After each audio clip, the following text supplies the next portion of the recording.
The global cryptocurrency markets in 2023 shows how much market structure and participation has evolved and become institutionalized. And that's according to a report released early last week by Goldman Sachs, one of the world's leading banking institutions. The outgoing year witnessed substantial resilience in crypto markets, with total crypto market cap rebounding from below $1 trillion in mid-2022 to beat $1.5 trillion by this month. On Friday, here in Nigeria, the central bank of the country released a new guideline to commercial banks on crypto asset transactions. In spite of the year-end hustle and bustle, that piece of news did not go unnoticed by industry professionals such as Atose, who is the CEO at Koinkoin Global Network, an African-focused digital assets exchange. It's great to have you in the studios tonight. In spite of the holidays, you made time to be here. Thank you so much. This is your industry, $1.5 trillion. That's a whole lot in total market cap. But I want you to recap the year for me a little bit. Walk me through the digital market so far. They say, what are the ups and downs? I remember FTX, Bank Freedman, but I'm sure there's a whole lot more. Yes, indeed. Thank you very much for having me, and Merry Christmas, sir. So just to get straight to the question, there's been several ups, as you just mentioned. We've witnessed an increase, obviously, in market cap, across all cryptocurrency markets. So you have your investment-grade crypto markets like Bitcoin, and of course you have your stable coins like USDT or USDC. As far as Africa is concerned, our focus largely has been on how we can use digital assets to perhaps help us with things like foreign exchange, and also cite the fact that the central bank has finally decided to regulate the space, which I think is good news for Nigerians and obviously for people like myself in the business. But the wider global crypto market this year has got through quite a bit of tips and turns when you look at it from the global perspective. Yes, of course. So we could certainly discuss some of the larger firms. Obviously, Binance got fined about 4.3 billion, I think, by the SEC. I think that was last month.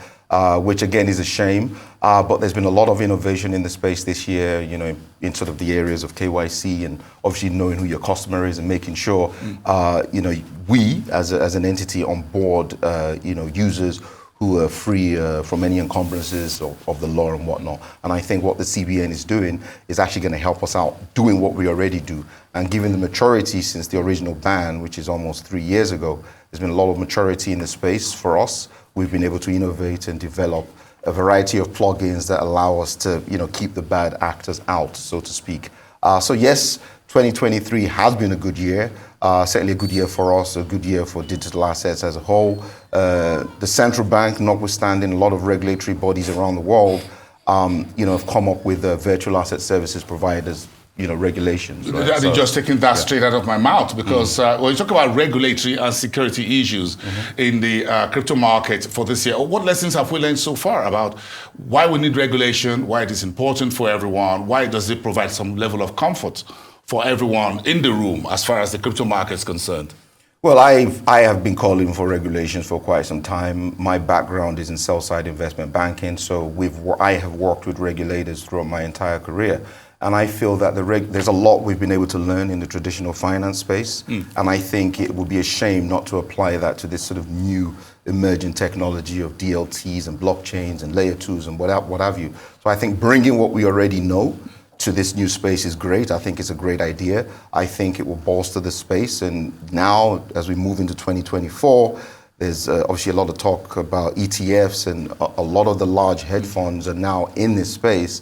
I think now is the perfect time for the CBN to sort of jump in and get involved, not just to protect the ecosystem, to protect companies like ourselves, but also to protect the Nigerian user. For someone like you spent, like you said, spent some of your years in sell-side banking, so I'm sure you understand regulation, you understand KYC and all of that, and why it's important to have everyone on the same page. So when you look at the central bank a few days ago, coming up towards the end of the year, and say, look, we're stepping back from where we were 2-3 years ago, and revising the guidelines for banks as far as holding assets in crypto are concerned, even though banks are still not allowed to trade on their own account. So I'm sure being a banker before and now you're in the new world of crypto business, it gives you a better view of this world and the new world, in a manner of speaking. So talk to me, what do you think the central bank is trying to achieve right now with this reversal or review of the existing guidelines, and what that will mean for the industry moving forward into the new year? Well, I think it's a necessary first step.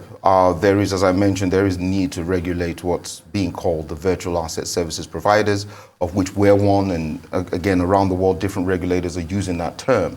And I think for as far as the CBN is concerned, it's a necessary first step for them to step in and regulate the VASPs as they exist, know who they are, say get us to register through the necessary points to ensure we are known, and we go through registration and hopefully get authorized formally by the central bank. Once that happens, I'm certain there'll be growth and there'll be more understanding of how it all works. And I'm certain that the CBN will certainly be open to having banks perhaps maybe trade in some sort of way in virtual assets. Moving into the future. Moving into the future. Somewhat. Yes. As you see some banks, globally speaking, on Wall Street now, doing allowing crypto trading, sort of in some of those. But again, when you look at the key initiatives and innovation from the organization as a digital asset exchange is what I'm trying to understand. What does that mean for the investors and those who participate on your exchange? Well, you have different types of investors, right? So you have, the educated investor who perhaps knows what they want to do, and folks like myself. Well, a greater understanding of what their money can do and where they want to put their money, right? And of course, you have those who are still looking for some sort of education, on how to sort of, what is Bitcoin? How do I go about it? Yeah. So I think the onus is on us, and we've done a lot of work over the years to educate people, on what digital assets actually are. We tend to want to move away from the word cryptocurrency because it does a disservice to the industry. Digital assets in and of themselves can be stable. They can be investment free or investment grade. So as we're concerned, we're focused heavily on stable coins, which are backed by the US dollar directly. And we have allowed our users to be able to store value from their Naira directly in things like USDT and USDC. The benefits of that would be, as that increases, the demand for Naira will also increase, thereby helping us with our foreign exchange issue. Interesting. So this is, how did you survive the last few years with the central bank shutting out the banks from the marketplace, in a manner of speaking? Well, we are a Pan-African company. We're also global. So we have other jurisdictions which were more friendly to us when we weren't getting what we wanted from the central bank. But we're happy that the central bank is putting its arms around us, and we look forward to sitting down and working with them. But the previous regulation by the central bank did it actually stop crypto trading or digital asset trading, or was it just that the banks couldn't deal with it? What was changing this time around? It was restricted. So previously, the central bank, in all fairness, didn't ban digital assets. They simply restricted the banks from banking companies, that provided those services. So obviously people then went to P2P, but the banks again didn't really permit that.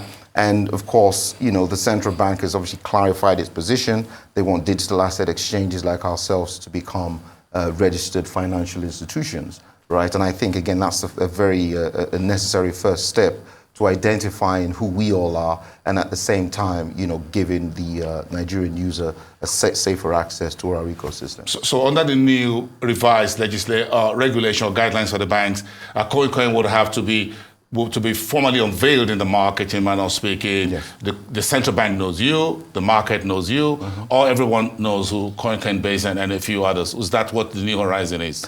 Indeed it is. And I know that a lot of... more of disclosure. Yes, of course. And I know that a lot of the innovators would say, well, the original idea behind, virtual assets was for us to have things like decentralized finance, no third parties, I can deal with you, nobody needs to know. I mean, listen, that can still go on. Yes. But you would like to know who I am before you give me your money, right? Yeah, and I need to know who you are before I take your money. Can be, if you're moving millions, you're not going to tell me. Well, even in normal banking. It could be your But money. at least we, you're dealing with XY institution. Exactly. And I think, as you've just mentioned, it's necessary for us to understand, under the sort of guidelines of the FATF, what the travel rule will look like. And I'm sure the central bank will be interested to know, what people can actually do with digital assets. You know, do we have a tiering system, which we do? How much access can we give to users? You want to give them access to $1 million, or do you want to start small, you know, on a user by user basis, you know? So things like that. So you don't burn the bridge. Yeah, exactly. So we don't burn the bridge. So we want to start. We've created a system which allows users to start slow, and if they want to do more, then we do an enhanced, you know, check. KYC to understand, you know, their source of funds and all these sort of things. So that's what we've done. $1.5 trillion in market cap this year. How much money did you make this year at Koinkoin? Well, the year's not over yet, you know. So let's see what we do this next week. But do you see now that the horizon has been cleared? It looks like you folks are the ones who got the best news of the year from Central Bank just before Christmas. We're not complaining. You know, again, I applaud the Central Bank for, you know, for doing this, and I think the benefits, you know, for the central bank in one of their main, you know, what they're trying to do, you know, bolster up the naira.